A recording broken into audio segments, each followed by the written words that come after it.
Well, what is the solution that Mr. North gives us? Well, he says basically to start working from the ground up, from the bottom up, and basically follow biblical ethics. Well, that's exactly what we do, and we have guest after That's guest what I've after been doing guest. for 50 years. And G. And Edward Griffin. I've known Gary North for 30 years. I know him quite well. Well, I mean, let's just be clear. And I don't think you're criticizing and implying we're doing this, but we kind of ruffle our feathers and take umbrage. I have G. Edward Griffin on over and over again about the long view of history, his Freedom Force International. I believe going for a long view, short view, and the middle view. I say attack on all fronts. I believe action and motivation and throwing yourself against the gears of the globalist, you have to first expose it. So we're simultaneously doing that and now they've gone from saying 10 years ago the CFR didn't exist and Rothschilds didn't exist.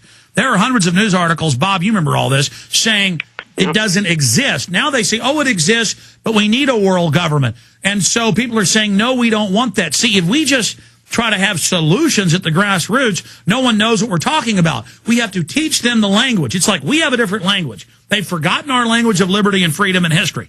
So we're like trying to teach Helen Keller how to first understand us so we can then teach her how to write and read, and, with Braille and all this other stuff. So it's what I see is way too many people, though, spending their time critiquing everyone else about the good job they need to do, when how about we just whoop some butt here? How about we just get in a fight? Because I don't have time to sit here and quarterback everybody else. And I'm not saying you're bad or Gary's bad or any of this is bad. My whole issue is all I talk about solutions. Reach out to the military and police to follow their oath. Huge solution. Put up posters everywhere exposing Obama as a fraud and the New World Order and giving them a website to go to. It gets people out, gets them active, gives them a sense of hope. Go to the town halls. How many years have I said that? Take over all their events. Don't let them have the illusion. I mean, I'm the guy 14 years ago going and getting arrested at town halls. Okay, it's happening. It's happening. And taking over the counties, taking over the cities. I was just telling the last caller that we created the towns and cities. We've got to take them over. I always say, don't focus on the national election, focus on the local election. That the national election overall is a diversion, except for issues. That's why Ron Paul must run in 2012, because even if he has no chance of winning, he's there to inject real issues. Resistance is victory. Resistance is victory. The will to stand up and go, you may kick my butt, but I'm going to fight you as hard as I can.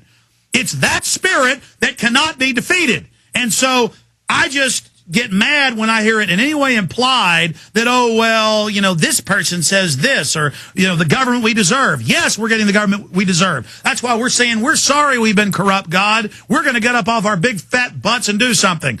Anything else, Jeff? Yeah, you also mentioned about the language of freedom.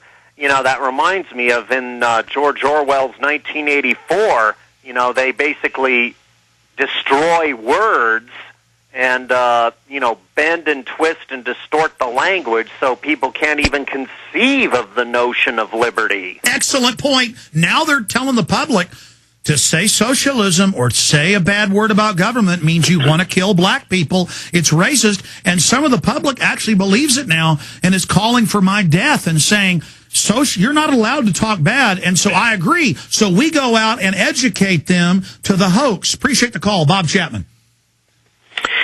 I agree, but I think we have to look at everybody has a different or somewhat different approach to this. And you're fighting on all fronts, and I am too.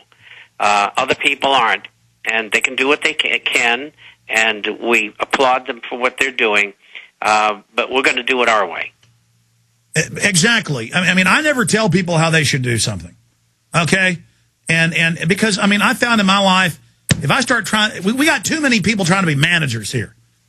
Okay, all I'm saying is, folks, you're smart. You know what to do. You know you're good. You know you're not a New World Order shill. The last thing the New World Order would tell you to do would be to take action peacefully and believe in yourself and get involved. People always say, I'm a Fed. No, the Feds would never say that. That's 180 degrees. You know you're good. Let's just decide I'm bad, just so the debate's over. Don't defend me. Leave Alex in the dust. I wanted to defeat the New World Order. Go out then and wake people up. Warn them. Get involved. You know that's real. You know you're good, so there's no excuse. People say, well, they've got better ideas for posters. Start a poster contest. I mean, that's what this is all about, folks. Let's take another call here. Inger in Florida. You're on the air. Hi, Alex. Hi, Bob. First-time caller. Thank you so much for taking my call and for the awesome jobs you guys are doing, waking up everybody. Thank you for calling. Go ahead. There's been a lot going on in Southwest Florida, and I know this isn't probably relative to what you've been talking about just now, but it's all relative. Go ahead. For the last few weeks, there's been hundreds of trucks coming out of the limestone quarry carrying limestone. And when I say hundreds of trucks. They're Glover trucks, they're yellow trucks, they have the black tarp on the top to hold the stuff in. I was just online on the WHO website, and that basically they use lime for the mass graves. It's in the WHO document. Oh, no, they admit they're preparing mass graves. I don't know about anecdotal evidence of limestone trucks. Stay there, ma'am. Construction is kicking back in a little bit. So that might be what that is. But we'll come back, talk about the mass graves, talk about all the Pentagon martial law drills. That's all real and up on Infowars.com and PrisonPlanet.com. Stay with us.